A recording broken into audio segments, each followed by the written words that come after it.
For the past 8 years, Joel and Elaine have called the Lumber Baron Inn home. I love the vibe that the house has. It definitely has a personality of its own. Before taking over the B&B, I've been very skeptical of that stuff, her not so much. they'd heard all about the history. I wasn't worried about it as far as what we would interact with. I was more worried about the size of the place and who was going to clean it, because I knew it wouldn't be him. The hauntings, just a part of the home. You definitely know they're here, but it's not scary. The mansion story started more than 130 years ago. But this is cool. This is 1922. Built in 1890 by John Moet. Rachel Storm with History Colorado says it was a tribute to his thriving lumber business. He really wants to use his house not just as a home for his wife and their children, but also as a way to show off his business. Tragedy striking soon after when the Moet's 10-year-old son was murdered. They're in the home, they start finally opening themselves back up to the social scene, and now tragedy strikes the family again, this time in the form of a nationwide financial panic. The market crashing Moet's lumber empire.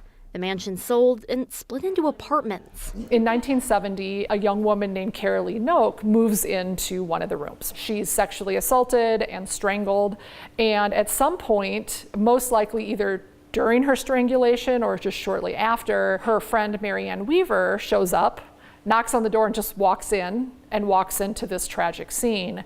And Marianne is then shot. The murderer was never found. Joel and Elaine feel the girls never left. They're the primary spirits that have kind of made themselves known to us. Joel's heard them whispering, and one time when we were in there. I love it when they interact with me and say hi to us. Initially, Joel says not every spirit here was so friendly. But when we took over, in the ballroom, there was somebody that did not like me. I felt really uncomfortable up there. I felt like somebody was wanting to push me down the stairs or out the window. That's changed now, which is great. I've heard from other mediums that person's still here. He just likes me now. Over time, and as they've cared for and improved the house, that's changed. So it's not scary now. It's not creepy because I'm used to it. But I also know that they're reaching out and saying hello or saying thank you or whatever. And it's cool. It always puts a smile on my face. Whether it's hearing footsteps or whispers when no one's there, Joel and Elaine feel it's the hauntings and the history making this mansion home. There's so much more than what we can see.